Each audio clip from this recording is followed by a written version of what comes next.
ఈ సాయంకాలం ప్రార్థన కూడిక కొరకై చేరువచ్చిన మనందరము దేవుని వాక్యంలో నుంచి 121వ కీర్తన మొదటి 8 వచనాలను మార్చి చదువుకుంటాం. కీర్తనలు 121 మొదటి 8 వచనాలు మార్చి చదువుకుంటాం. చదవగలిగిన వారందరూ కూడా నాతో పాటుగా స్పష్టంగా బిగ్గరగా చదవడానికి ప్రయత్నం చేయండి. కొండల తట్టు నా కన్నులు ఎత్తుచున్నాను, నాకు సహాయం ఎక్కడి నుండి వచ్చును? యెహోవా వలనే నాకు సహాయం కలుగును. ఆయన భూమి ఆకాశమును సృజించినవాడు. ఆయన నీ పాదము త్రొట్టిల్లనీయడు. నిన్ను కాపాడువాడు కొనుకడు. ఇశ్రాయేలును కాపాడువాడు కొనుకడు, నిద్రపోడు. యెహోవాయే నిన్ను కాపాడువాడు. నీ కుడి ప్రక్కను యెహోవా నీకు నీడగా ఉండును. పగలు ఎండ దెబ్బ అయినను నీకు తగలదు, రాత్రి వెన్నెల దెబ్బ అయినను నీకు తగలదు. చదవండి. ఏ అపాయమును రాకుండా యెహోవా నిన్ను కాపాడును. ఆయన నీ ప్రాణమును కాపాడును. ఇది మొదలుకొని నిరంతరం నీ రాకపోకలేందు యెహోవా నిన్ను కాపాడును. ఇక్కడ ఈ అధ్యాయం అంతట్లో కూడా కొన్ని విషయాలు పదే లేకపోతే కొన్ని మాటలు పదే చెబుతున్నట్లుగా మనకు కనబడతాయి. ఏంటి అంటే సహాయము, కాపాడును అనే విషయాలు, తగులకుండా అనే విషయాలు పదే కనిపిస్తాయి. లోకంలో మనం ఎటువైపు తిరిగినా, ఏ దిక్కున తిరిగినా, ఏ వ్యక్తిని మనం ఆశ్రయించినా మనకు సహాయం కలగదు అని మనం జ్ఞాపకం చేసుకోవాలి. మనల్ని ఎవరు కాపాడలేరని జ్ఞాపకం చేసుకోవాలి. మనకు ఎలాంటి గాయాలు తగలకుండా చేయలేరని జ్ఞాపకం చేసుకోవాలి. అందుకే ఈ భక్తుడు అంటున్నాడు, యెహోవా వలననే నాకు సహాయం కలుగును. అంటే ఇక్కడ మనం ఏం జ్ఞాపకం చేసుకోవాలి అంటే, నేను ప్రార్థించే దేవుడు, లేకపోతే మేము ప్రార్థించే దేవుడు ఎలాంటి వాడు అంటే, మాకు సహాయము చేసే దేవుడు, మమ్మల్ని కాపాడే దేవుడు, త్రొట్టిల్లకుండగా చూసుకునే దేవుడు, తగులకుండగా కాపాడే దేవుడు అని జ్ఞాపకం చేసుకోవాలి. ఎప్పుడైతే మనము ఇలాగ జ్ఞాపకం చేసుకొని దేవుని సన్నిధిలో నిలబడి మనం ప్రార్థన చేస్తామో, కీర్తనలు 147వ అధ్యాయం ప్రకారంగా తనకు నిజంగా మొరపెట్టు వారికి అందరికీ యెహోవా సమీపంగా ఉన్నాడు. తనకు నిజంగా మొరపెట్టు వారికి యెహోవా సమీపంగా ఉన్నాడు. ఎప్పుడు నువ్వు నిజంగా మొరపెట్టగలవు అంటే, దేవుడు నాకు సహాయం చేసేటటువంటి వాడని ఎరిగినప్పుడు, కాపాడేటటువంటి వాడని ఎరిగినప్పుడు, తగలకుండగా భద్రపరిచేవాడని ఎరిగినప్పుడు, త్రొట్టిల్లకుండగా క్షేమం కలుగజేయవాడని ఎరిగినప్పుడు తనకు నిజంగా మొరపెట్టేటటువంటి వారంగా ఉంటాం. అందుకని ఈ కీర్తన 121లో ఆ భక్తుడు అంటున్నాడు, కొండల తట్టు నా కన్నులెత్తుచున్నాను, నాకు సహాయం ఎక్కడి నుండి వచ్చును? ఏ కొండ నుంచి నాకు సహాయం కలుగును? ఏ కొండ నుంచి, ఏ వ్యక్తి నుంచి, ఎక్కడి నుంచి కూడా సహాయం కలగదు. కేవలం యెహోవా వలననే సహాయం కలుగుతుంది అని ఈ భక్తుడు జ్ఞాపకం చేస్తున్నాడు. ఈ సాయంకాల వేళలో మనం కూడా ఏం జ్ఞాపకం చేసుకోవాలి అంటే, నాకు సహాయము యెహోవా వలననే కలుగుతుంది, మరి ఎక్కడి నుంచి కలగదు. అంటే మనం ఇంకొక విషయాన్ని జ్ఞాపకం చేసుకోవాలి. కొండలు అంటే ఏ వ్యక్తి యొక్క బలం నుంచి కానీ, ఏ వ్యక్తి యొక్క అధికారం నుంచి కానీ, ఏ వ్యక్తి యొక్క శక్తి ద్వారా కానీ, లేకపోతే నీకున్న శక్తి ద్వారా కానీ నీకు సహాయం కలగదని మనం జ్ఞాపకం చేసుకోవాలి. చాలాసార్లు మనము మన శక్తి పైన ఆధారపడతాం, ఇతరమైన అధికారం పైన ఆధారపడతాం, ఇతరుల యొక్క బలం పైన మనం ఆధారపడతాం. అందుకనే మనకు దేవుని వలన కలుగు సహాయమును మనం చూడనటువంటి వారంగా ఉంటాం.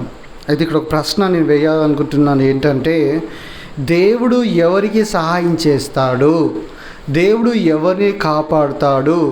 దేవుడు ఎవరిని త్రొట్టిల్లకుండగా చేస్తాడు అనేది చాలా ప్రాముఖ్యమైన ప్రశ్న. చాలాసార్లు ఈ మాటలు చదువుకున్నప్పుడు ఈ మాటలను మనకు ఆపాదించుకోవడం చాలా సులువే, ఎవరికైనా సులువే. ఏమని ఇది మొదలుకొని నీ రాకపోకలు యందు యెహోవా నిన్ను కాపాడును అన్న మాటను ఆపాదించుకోవడం చాలా సులువే.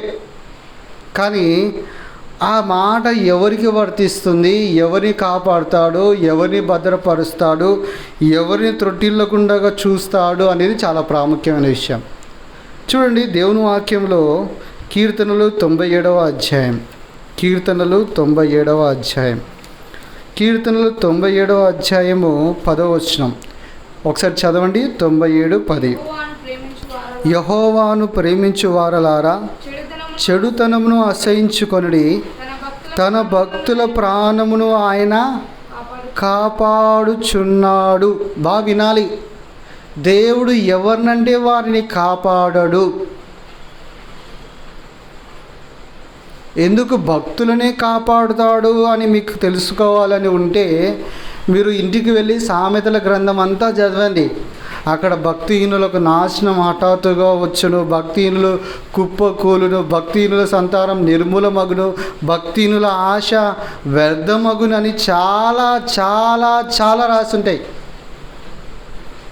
మీరు చదువుకుంటే మీకు తెలుస్తుంది. అయితే దేవుడు ఎవరిని కాపాడుతాడు అంటే తన భక్తులను, వారి ప్రాణాలను కాపాడుతాడు. చాలా సందర్భాల్లో దేవుని బిడ్డలు ఈ వాక్యాలను తీసుకుంటారు, కానీ నేను భక్తిగా ఉన్నానా లేదా అన్న ప్రశ్న వేసుకోరు. ఎప్పుడైతే భక్తిగా ఉంటావో దేవుడు నిజంగా నేను కాపాడుతాడు అని దేవుని వాక్యం చెప్తుంది. నేను నీకు చెప్పాల్సిన అవసరమే లేదు. కాబట్టి నువ్వు భక్తిగా ఉన్నావా లేదనేది చాలా ప్రాముఖ్యమైన విషయం. రెండోదిగా చూడండి, ఎవరిని కాపాడుతాడు లేకపోతే ఎవరిని భద్రపరుస్తాడు, ఎవరిని త్రొట్టిల్లకుండా చేస్తాడు అంటే మొదటి సమూయేలు గ్రంథం 2వ అధ్యాయము 9వ వచనం. మొదటి సమూయేలు గ్రంథం 2వ అధ్యాయం 9వ వచనం చదవండి. తన భక్తుల పాదములు త్రొట్టిల్లకుండా ఆయన వారిని కాపాడును. తన భక్తుల పాదములు త్రొట్టిల్లకుండా ఆయన వారిని కాపాడును. చూడండి, రెండోదిగా తన భక్తుల పాదములను త్రొట్టిల్లకుండా ఆయన కాపాడును. చాలామంది ఈ వాగ్దానాలు వచ్చినప్పుడు నేను త్రొట్టుపడుతున్నానంటే దేవుడు అలా తీసుకొని వెళ్తున్నాడు కాబట్టి నేను త్రొట్టుపడుతున్నాను అనుకునే అవకాశం ఎంతైనా ఉన్నది. కానీ దేవుని వాక్యంలో చెప్పే మాటలు మనకు అనేకమైన సత్యాలను బోధిస్తాయి. ఏంటి ఆ సత్యాలంటే తన భక్తుల పాదములను ఆయన త్రొట్టిల్లనీయడు, వారిని ఆయన కాపాడుతాడు. కాబట్టి భక్తులుగా మనం ఉండడం అనేది చాలా ప్రాముఖ్యమైన విషయం. భక్తులుగా లేకుండగా మనం మొరపెట్టినప్పుడు మనకు సహాయం కలగదని జ్ఞాపకం ఉంచుకోవాలి. దేవుడు కాపాడని మన జ్ఞాపకం ఉంచుకోవాలి. త్రొట్టిల్లకుండగా చేయడని మన జ్ఞాపకం ఉంచుకోవాలి. ఎప్పుడైతే మనం జ్ఞాపకం ఉంచుకుంటామో మనం భక్తి పరులో ఉండడానికి మనం ప్రయత్నం చేస్తాను. చూడండి, సామెతల గ్రంథం 2వ అధ్యాయం, సామెతల గ్రంథం 2వ అధ్యాయము 8వ వచనం. సామెతల గ్రంథం 2వ అధ్యాయం 8వ వచనం. న్యాయము తప్పిపోకుండా ఆయన కనిపెట్టును, తన భక్తుల ప్రవర్తనను ఆయన కాచును. ఇంతకంటే మీకు చాలా రుజువులు నేను చెప్పగలను, కానీ ఇక్కడితో చాలా నేను అనుకుంటున్నాను. ఎందుకో తెలుసా? ఆయన తన భక్తులను వారి ప్రాణమును కాపాడుతాడు. రెండోదిగా వారి త్రొట్టిల్లనీయడు. మూడోదిగా ఆయన వారి ప్రవర్తనను కాస్తాడు. ఈ 3 వాక్య ఆధారాలు చాలు 121వ కీర్తన గురించి చెప్పబడే మాటలు ఎవరికి చెందుతాయి అన్న సంగతిని. ఎప్పుడైతే నువ్వు భక్తి కలిగి ఉంటావో దేవుడు ఈ వాగ్దానాలన్నీ నీకు నెరవేరుస్తాడు. ఉదాహరణకి, పగలు ఎండ దెబ్బ అయినా రాత్రి వెన్నెల దెబ్బ అయినా నీకు తగలదు. అంటే అర్థం ఏంటంటే ఎండ దెబ్బ వెన్నెల దెబ్బ అని కాదు. అలాంటి పరిస్థితులు, కష్టమైన పరిస్థితులు, బాధగుండే వెళ్ళే పరిస్థితులు రావని దేవుడు చెప్పట్లేదు, వస్తాయి. కానీ వాటి నుంచి దేవుడు నిన్ను త్రొట్టిల్లనియ్యడు. నిన్ను పడిపోనీయడు అంటే కాపాడుతాడు. అక్కడ నువ్వు ఉన్నప్పుడు నీకు సహాయం అందిస్తాడు అని అర్థం.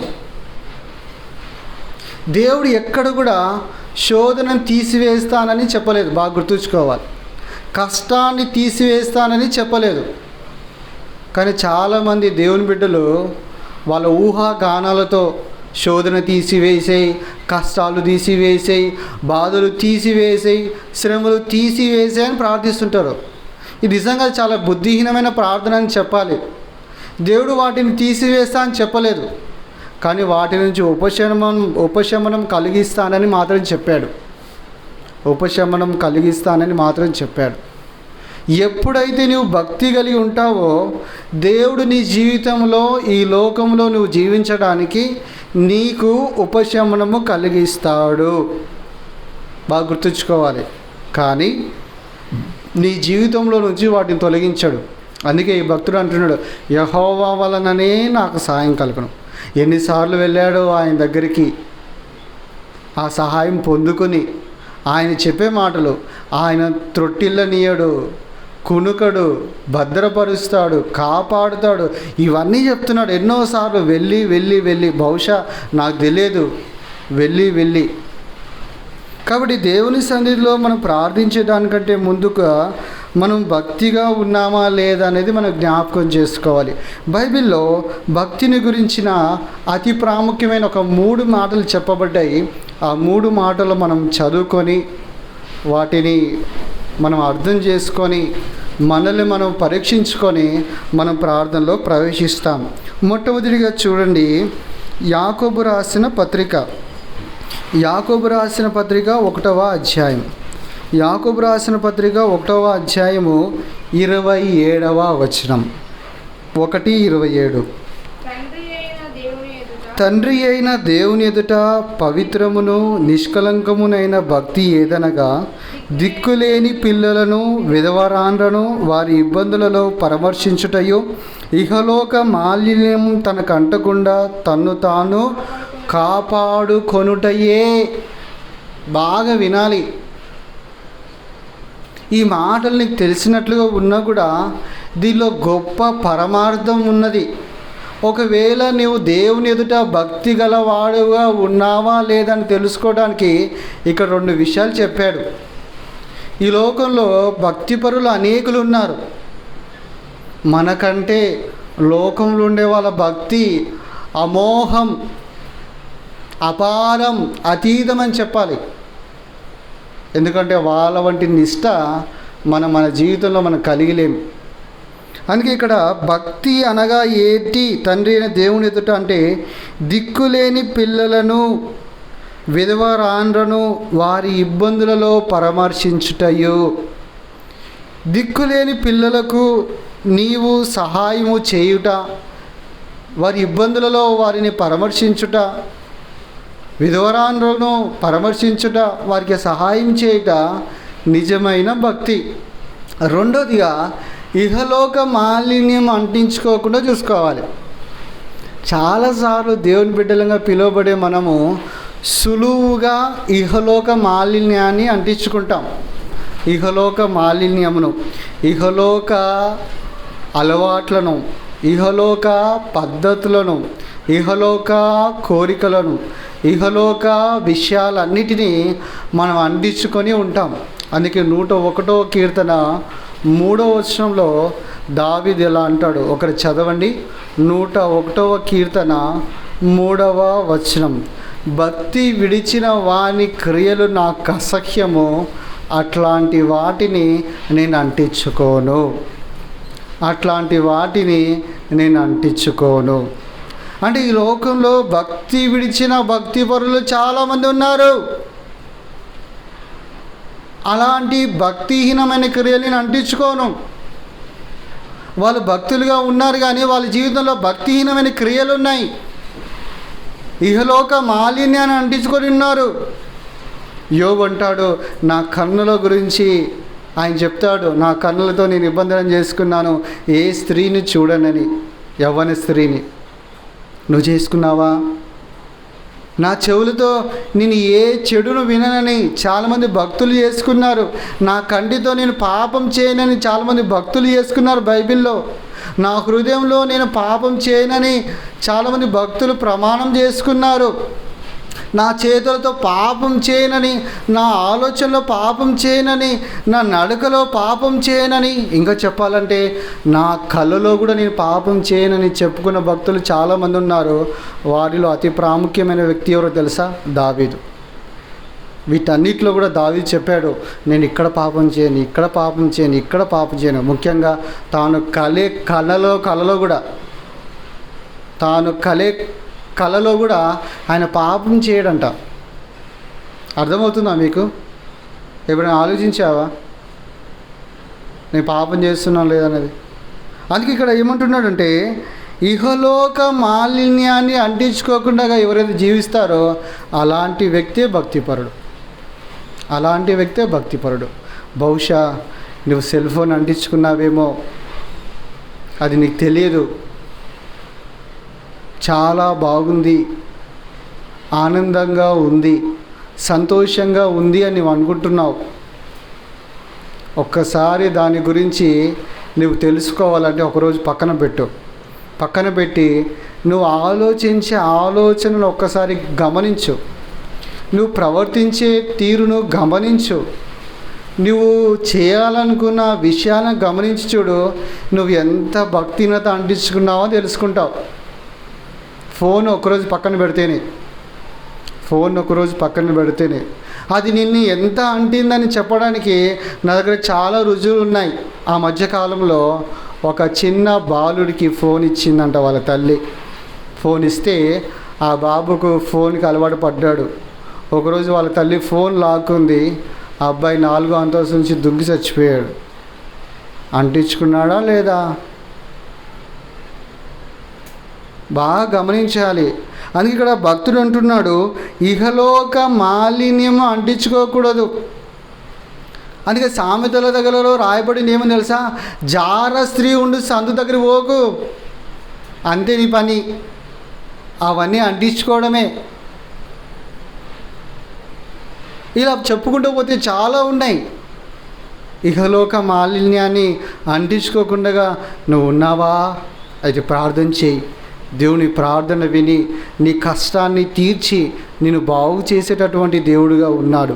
ప్రియమైన వారలారా, దేవుని సన్నిధిలో ప్రార్థించినప్పుడు మనం దేవునికి నచ్చినైన విధానంలో ఉండి ప్రార్థించడం చాలా ప్రాముఖ్యమైన విషయం. ఎంతోమంది ప్రార్థిస్తున్నారు కానీ వాళ్ళ ప్రార్థనలు ఏండ్లు దాడుతుంది, సంవత్సరాలు దాడుతున్నాయి, కానీ కొన్ని ప్రార్థనలకు జవాబు రావట్లేదు. ఎందుకు రావట్లేదంటే దేవుడు వినట్లేదంట. దేవుడు వింటాడు. ఎలా ప్రార్థిస్తే, ఎలా నువ్వు చేస్తే ఆయన ఇష్టపడతాడో అలా ప్రార్థించినప్పుడు దేవుడు వింటాడు. రెండోదిగా చూడండి, భక్తి విడిచిన వాని క్రియలు నాకు అసఖ్యము అన్నాడు దావీదు. అంటే ఈ లోకంలో మనం ఇహలోక మాలిన్యాన్ని అంటించుకోకుండా మనం ప్రార్థన చేయాలి. అతి ప్రాముఖ్యమైనది. దీంట్లో చాలా విషయాలు ఉన్నాయి. నేను ఇప్పుడు అవన్నీ చెప్పట్లేదు, సమయం లేదు కాబట్టి ఒకటే ఒక విషయాన్ని మీ ముందు పెట్టాను. ఒకటి, దిక్కులేని పిల్లలను ఆదరించుట, విధవరాలను పరామర్శించుట. నీ జీవితంలో ఇది కలిగి ఉన్నావా? అయితే నువ్వు దేవుని ఎదుట భక్తిపరుడు. రెండోదిగా, ఇహలోక మాలిన్యాన్ని లేకపోతే ఇహలోక సంబంధమైన వాటిని ఒకవేళ నువ్వు అంటించుకోకుండా జీవించగలిగితే నీ ప్రార్థన దేవుని ఎదుట నిలబడేదిగా ఉంటుంది. ఇహలోక పద్ధతులు, ఇహలోక ఆచారాలు, ఇహలోక కోరికలు, ఇహలోక చిత్తము, ఇహలోక విషయాలన్నీ ఒకవేళ నువ్వు అంటించుకొని ఉంటే నువ్వు భక్తిపరుడు కాదు. బాగా గుర్తుంచుకోవాలి. నువ్వు భక్తిపరుడు కాదని బైబిల్ చెప్తుంది, నేను చెప్పట్లేదు. కాబట్టి ఇహలోక మాలిన్యం అంటించుకోకుండా మనం జీవించాలి. ఇప్పుడు మనం భక్తిపరులుగానే ఉండాలి అంటే ఏం చేయాలని ఒక 3 విషయాలు చెప్తాను. మనం భక్తిపరులుగానే ఉండాలి అంటే మన సందర్భం ప్రార్థన కాబట్టి దాని గురించి మీకు చెప్తాను.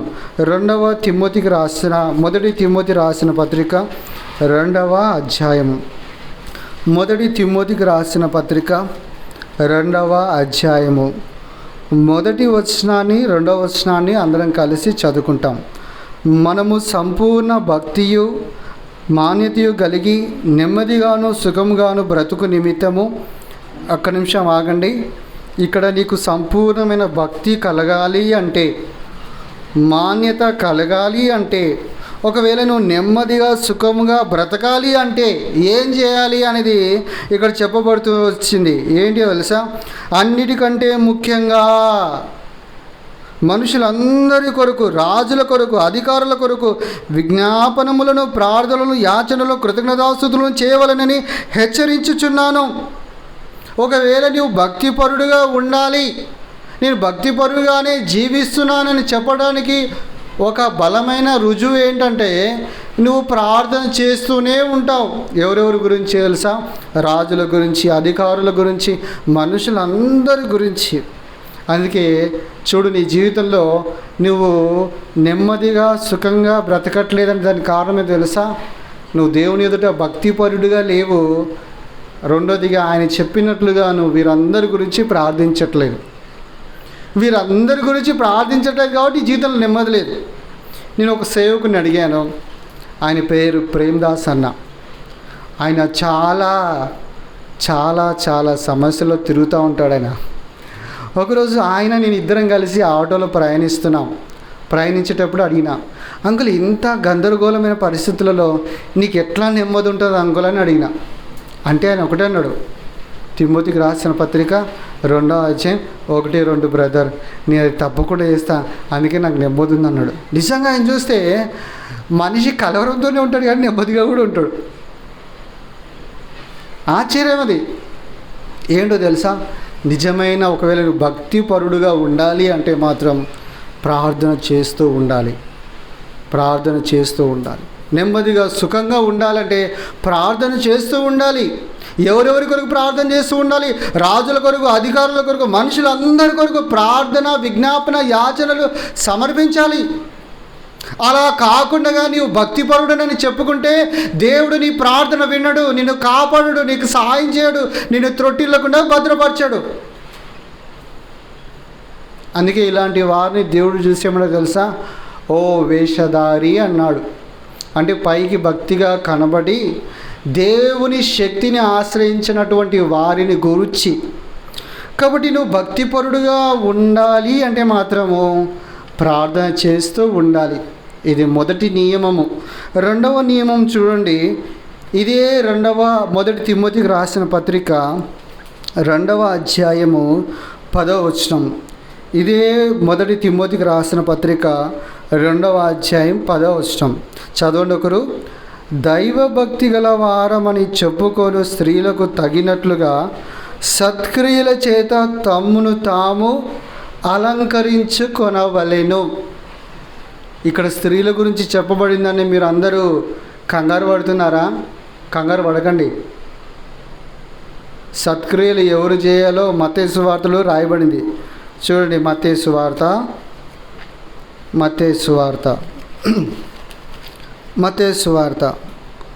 5వ అధ్యాయం 5వ అధ్యాయం 16వ వచనం. మనుషులు మీ సత్క్రియలను చూసి పరలోకమందున మీ తండ్రిని మహిమపరుచున్నట్లు వారి ఎదుట మీ వెలుగును ప్రకాశింపనీయుడి. ఇక్కడ స్త్రీలకు చెబుతున్నట్లుగా కనపడుతుంది. ఏమని తెలుసా? దైవభక్తి గలవారమని చెప్పుకొని స్త్రీలకు తగినట్లుగా. ఒకవేళ దైవభక్తురాలవైన స్త్రీగా, దైవభక్తుడవైన పురుషుడుగా ఒకవేళ నీవు ఉంటే నువ్వేం గుర్తుపెట్టుకోవాలి తెలుసా? సత్క్రియలు చేస్తూ ఉండాలి. అంటే మంచి క్రియలు చేస్తూ ఉండాలి. సత్క్రియలు అంటే నీకు తెలిసినవి, నీకు నచ్చినవి కాదు. దేవుడు ఇది సత్క్రియ అని ఎంచేది చేయాలి. దేవుడు ఇది సత్క్రియ అని ఎంచేది చేయాలి. బైబిల్లో కయీను, హేబెలు గురించి మీకు అందరికీ తెలుసు. హేబెలు చేసిన క్రియ, కయ్యూను చేసిన క్రియ. కయ్యూను చేసిన క్రియను దేవుడు సత్క్రియగా ఎంచాడు. హేబెలు చేసిన క్రియను సత్క్రియగా ఎంచాడు. కయ్యూను చేసిన క్రియను సత్క్రియగా ఎంచలేదు. అందుకన్నాడు, నువ్వు సత్క్రియను చేసిన యెడల పాపము వాకిట పొంచి ఉండును. నువ్వు సత్క్రియ చేయలేదు, అందుకే పాపం నీ దగ్గర ఉంది, పాపం నీ ముందు పొంచి ఉంది. అందుకే దేవుడు ఏమంటున్నాడంటే, ఒకవేళ నువ్వు దైవభక్తుడుగా లేక దైవభక్తురాలుగా నువ్వు కనబడాలని, లేకపోతే దైవభక్తుడు అని చెప్పుకోవాలంటే నీ జీవితంలో సత్క్రియలు ఉన్నాయా అనేది ప్రశ్న వేసుకోవాలి. సత్క్రియ అంటే బాగా జాగ్రత్త ఉంచుకో సుమా, అది దేవుని దృష్టికి సత్క్రియ అయి ఉండాలి. దేవుని దృష్టికి సత్క్రియ అయి ఉండాలి. హేబెలు కయ్యను చేసేటప్పుడు ఆ సత్క్రియ వారి ఇరువురికి తెలియదు, దేవుడికి ఒక్కడికే తెలుసు. ఒకవేళ నేను తెలుసుకోవాలంటే దేవుని వాక్యం చదివితే తెలుస్తుంది ఇది సత్క్రియ అని. ఒకవేళ నువ్వు దైవభక్తురాలమైన స్త్రీగా ఉన్నావు, ఒకవేళ దైవభక్తుడమైన స్త్రీగా ఉన్నావంటే నీ జీవితంలో సత్క్రియలను కలిగి ఉండవు. అందుకే ఒక మాట రాస్తుంటుంది, ఒకవేళ తనకు నష్టం జరిగినా కూడా చెయ్యి ఏం చేయడంట, వెనక తీయడంట. మాట ఇస్తే మాట తప్పిపోడంట. చాలామంది మాటలు ఇస్తుంటారు, నేను అది చేస్తా, ఇట్లా ఉంటా, అట్లా ఉంటా అని. అన్నీ ఒట్టి మాటలే. అందుకే మనుషుల జీవితంలో సత్క్రియలు లేవు. అందుకే దేవుని సన్నిధిలో నిలబడినప్పుడు మనం భక్తిపరులుగా కనబడట్లేదు. అందుకే పేతురు రాసిన పత్రికలో, తిమోతికి రాసిన 2వ పత్రికలో రాయబడి ఉంటుంది, పైకి భక్తి గల వారి వలె కనబడు మనుషుల గురించి. ఇలాంటి వారు దేవుని శక్తిని ఏం చేయరంట, ఆశ్రయించారు, ఆధారం చేసుకోరు. అందుకే నువ్వు పైకి భక్తిగా ఉన్నావా లేకపోతే దేవుని ఎదుట భక్తి గలవాడుగా ఉన్నావా అని తెలుసుకోవడానికి రెండోది నీ జీవితంలో ఏందని తెలుసా, సత్క్రియలు కలిగి ఉండాలి. ఈ సత్క్రియలు నీ దృష్టిలో కాదు, దేవుని దృష్టిలో సత్క్రియగా ఎంచబడాలి. దేవుని దృష్టిలో సత్క్రియగా ఎంచబడాలి. మూడోదిగా చూడండి, యాకోబు రాసిన పత్రిక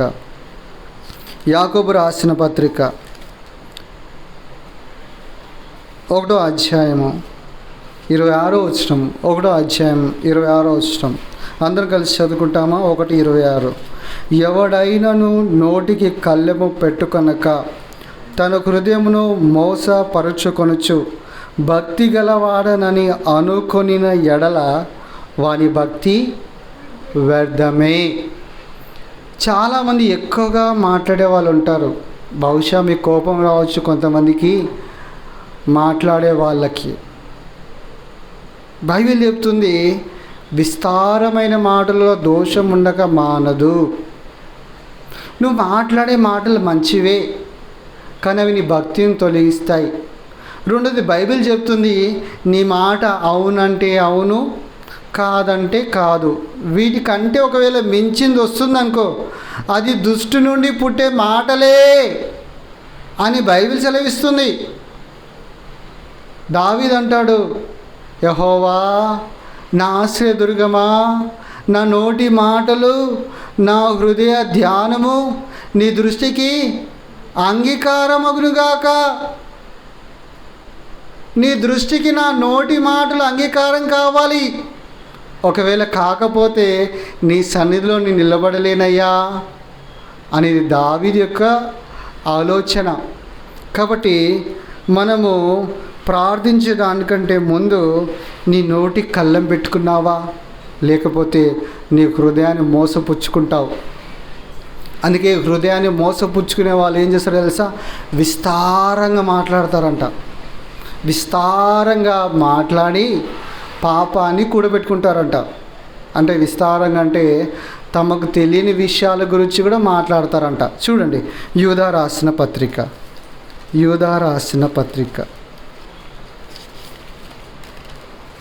ఒకే అధ్యాయం ఉంటుంది. యూదా రాసిన పత్రిక ఒకే అధ్యాయం ఉంటుంది. 10వ వచనం, ఒకే అధ్యాయం 10వ వచనం.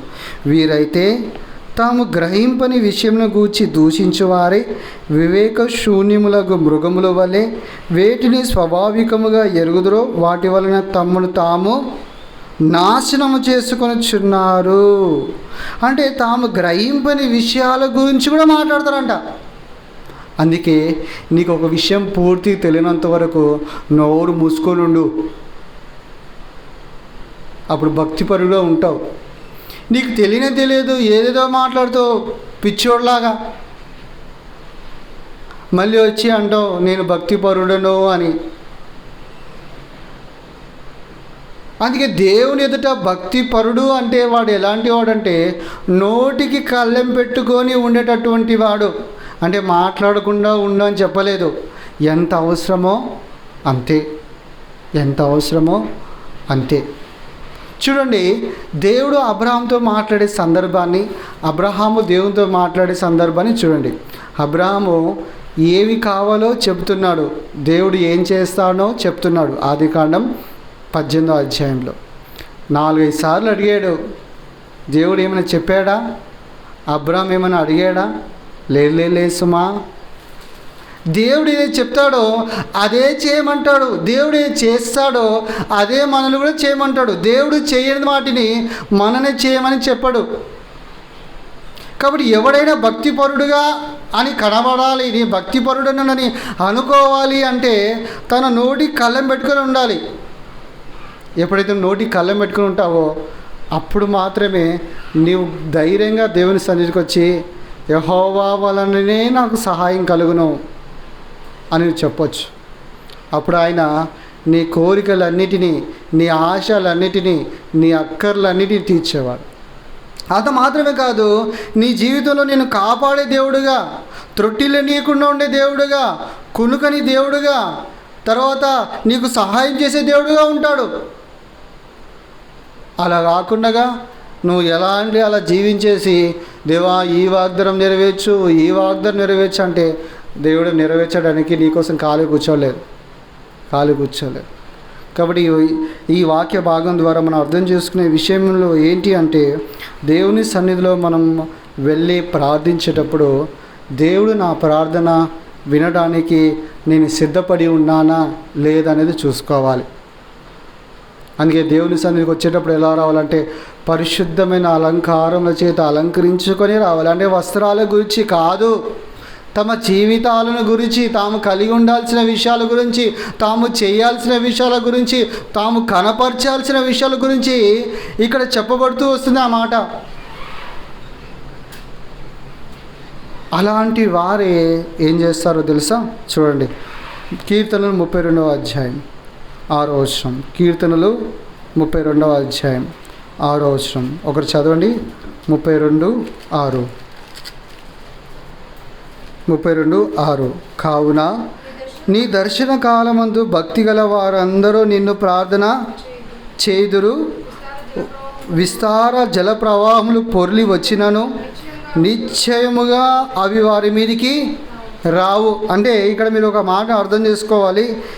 కావున నీ దర్శన కాలం అంటే యెహోవా దొరుకు కాలములో అని అర్థం. యెహోవా దొరికే సమయంలో భక్తిపరులందరూ ప్రార్థన చేస్తారంట. ప్రార్థన చేసినప్పుడు ఈ మాట మీరు అర్థం చేసుకోవాలి. విస్తార జల ప్రవాహములు పొర్లి వచ్చినను నిశ్చయంగా అవి వారి మీదికి రావు. ఎందుకు రావు తెలుసా? వాళ్ళు భక్తి కలిగినటువంటి వారు కాబట్టి. ఎప్పుడైతే నువ్వు భక్తి విడిచావో ఇవన్నీ నీ జీవితంలో మరలా వస్తాయి. ఎందుకో తెలుసా? నువ్వు భక్తి విడిచావు అని తెలుసుకోవడానికి. నీ జీవితంలో నెమ్మది, సుఖము, సమాధానంగా నువ్వు జీవించట్లేదు. దానికి కారణం తెలుసా? నువ్వు ప్రార్థన మానేవు.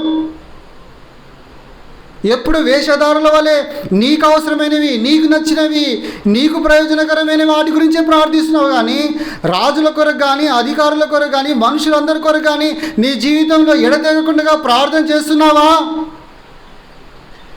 ఒకవేళ నువ్వు ప్రార్థన చేస్తుంటే విస్తారమైన జల ప్రవాహములు వచ్చినను నిశ్చయంగా అవి నీ మీదికి రావు.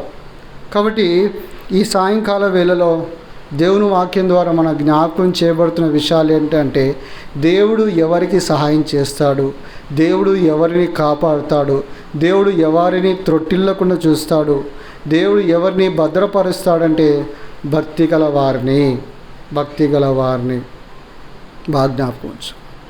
ఇప్పుడు ఒక మాట చెప్పి నేను ముగిస్తాను. భక్తి గల వారి వలె ఉండి భక్తి లేని వారు ఎలా ఉంటారో కూడా ఒక మాట మనం చదువుకొని ప్రార్థనలో ప్రవేశిస్తాం. చూడండి, యోబు గ్రంథం 36వ అధ్యాయం. యోబు గ్రంథం 36వ అధ్యాయం 13వ వచనం. 36:13 చదవండి. 36:13 లోపల హృదయపూర్వకమైన భక్తి లేని వారు అయినను లోపల హృదయపూర్వకమైన భక్తి లేనివారు క్రోధం నుంచుకొందరు. క్రోధమును ఉంచుకొందురు. ఏముంచుకుంటారంట? క్రోధం. ఆయన వారిని బంధించినప్పుడు వారు మొరపెట్టరు. చాలు. భక్తి లేని వారు ఏం చేస్తారంటే లోపల క్రోధం ఉంచుకుంటారంట. ఒకవేళ నువ్వు భక్తిగా అంటే ఇందాక చెప్పబడిన మాటల ప్రకారం ఒకవేళ నువ్వు జీవిస్తున్నావు అనుకో, నీ హృదయంలో క్రోధమే ఉండదు. ఒకవేళ క్రోధం ఉందా, ఎవరి గురించి నువ్వు మాట్లాడుకుంటూ చింతిస్తూ చెప్పుకుంటూ ఉన్నావా? వేరేల గురించి నువ్వు ప్రచారం చేస్తున్నావా? దేవుని బిడ్డనని చెప్పుకొని నీ హృదయంలో క్రోధం ఉంచుకున్నావా? ఓయ్ భక్తిపరుడా, ఓ వేషధారి, ఓ పైకి భక్తిగా కనబడే భక్తిపరుడా, నీవు ఒకవేళ ఆ 3 విషయాలు నీ జీవితంలో కలిగి ఉంటే నీ హృదయంలో నీ క్రోధం ఉంచుకోలేవు సుమా. బాగా జాగ్రత్తగా జ్ఞాపకం ఉంచుకోవాలి. అయితే ఈ భక్తుడు అంటున్నాడు, ఎక్కడి నుంచి నాకు సాయం కలుగును? యెహోవా వలననే నాకు సాయం కలుగును. కాబట్టి ఈ సాయంకాల వేళలో నీకు నిజంగా సాయం కావాలన్నా, దేవుడు నిన్ను కాపాడాలన్నా, నిన్ను భద్రపరచాలన్నా, నిన్ను త్రొట్టిల్లకుండగా దేవుడు నిన్ను కాపాడాలన్నా, నువ్వు దేవుని ఎదుట భక్తిపరుడుగా ఉన్నావా లేదనేది మనల్ని మనం పరీక్షించుకుంటాం. ఒక మాట చదువుకొని మన ప్రార్థనలోకి వెళ్తాం. కీర్తనలు 19వ అధ్యాయం.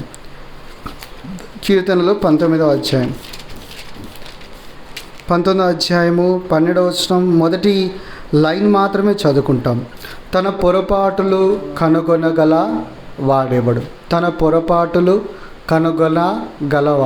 చాలామంది తమ పొరపాటులు కనుగొనలేరు. కాబట్టి ఈ సాయంకాల వేళలో నీవు ఎక్కడ భక్తిని విడిచావు, ఎక్కడ భక్తి నుంచి తొలిపోయావు? బహుశా అందుకేమో ఇలాంటివి నీ జీవితంలో వచ్చాయి. కష్టాలు, బాధలు, ఇబ్బందులు, శ్రమలు, శోధనలు, విపరీతమైన పరిస్థితులు, జరగకూడని విషయాలు నీ జీవితంలో జరుగుతున్నాయేమో. దానికి కారణం నీవు భక్తి విడిచావు. తెలుసా? నీ జీవితంలో నెమ్మది లేదు, సుఖము లేదు, సమాధానం లేదు. కేవలం భక్తిపరుడుగా ప్రజల ముందు కనబడుతున్నావు అంతే. దేవుని ఎదుట నువ్వు నిజంగా చెప్పగలవా నేను భక్తిపరుడుగా జీవిస్తున్నానని? ఒకవేళ జీవిస్తే నీ జీవితంలో ఆ విస్తారమైన జలప్రవాహంలో వచ్చినా కూడా అవి నేనేమి చేయలేవని నువ్వు ఎరుగుతావు. అలాంటి వారమై మన తప్పిదాలను మనం కనుగొని ప్రభు సన్నిధిలో మోకరించి ఎక్కడ నీ భక్తి విడిచావో, ఎక్కడ భక్తి నుంచి తొలిపోయావో దేవుని ఎదుట ఒప్పుకొని తిరిగి మరలా నేను భక్తిపరుడుగా కనబడడం కొరకు ఈ 3 విషయాలు చేస్తూ దేవుని సన్నిధిలో నిలబడి ప్రార్థించు. దేవుడు నీకు సహాయం చేసేటటువంటి వాడిగా, నేను భద్రపరిచేటటువంటి వాడిగా, నేను త్రొట్టిల్లకుండా కాపాడేటటువంటి వాడిగా, నీకు సహాయం చేసే దేవుడుగా ఉన్నాడు. మరి ఎక్కడి నుంచి సహాయంగా దొరకదు? యెహోవా వలన నీకు ఖచ్చితంగా సహాయం దొరుకుతుంది. అట్లా మనము మన పొరపాటును కనుకొని ప్రభు సన్నిధిలో ప్రార్థన చేసేటటువంటి వారిగా ఉంది కాక ప్రభు ఈ మాటలు దీవించిన కాక మోకరించండి, ప్రార్థన చేసుకుంటాం. ప్రేమగల తండ్రి, ఈ మాటలు మా కొరకు దీవించము. అనేక సార్లు మేము భక్తిపరులుగా అనుకుంటున్నాం, అలా జీవించాం. ప్రభు క్షమించండి. మీరు నిజంగా త్రుటిల్లకుండా కాపాడే దేవుడు, కునుకకుండా కాపాడే దేవుడు, ప్రభువా భద్రపరిచే దేవుడు. నిజమే అది. కానీ నీ భక్తులుగా మేము జీవించలేదు. అందుకనే ఇవి వచ్చాయి ప్రభువా. నా మట్టుకు నేను కూడా ఒప్పుకొనిచున్నాను. నా పొరపాట్లను నేను కూడా కనుగొనిచున్నానయ్యా. దేవా క్షమించు. మీ ప్రశస్త రక్తంతో కడుగుము, శుద్ధి చేయుము, మా అవిధేయతను మన్నించుము. నీ సన్నిధిలో భక్తిపరులుగా కనబడినట్లుగా, సంపూర్ణమైన భక్తి కలిగినట్లుగా మేము అందరి గురించి ప్రార్థించడానికి మాకు సాయం చేయి ప్రభువా. సత్క్రియలు చేసేటటువంటి వారిగా, నీ దృష్టికి సత్క్రియలు చేసేటటువంటి వారిగా సహాయం చేయి ప్రభువా. ప్రభు మమ్మల్ని జ్ఞాపకం చేసుకోండి. మా నోటికి కళ్ళెం పెట్టుకొని మా హృదయాన్ని మోసపుచ్చుకోకుండా నీ ఎదుట కనబడినట్లుగా సాయించండి. ఈ మాటలు మా కొరకు దీవించండి. ప్రార్థిస్తుండగా నీ సహాయం అనుగ్రహించమని కోరుకుంటూ మీ ప్రశస్త రక్త ప్రోక్షణ కిందకి తీసుకొస్తూ యేసు ప్రభు నామంలోనే స్తుతిస్తూ ప్రార్థిస్తూ మహిమ మీకు చెల్లిస్తూ అర్పించి ప్రార్థిస్తున్నాను తండ్రి. ఆమేన్. Praise lord.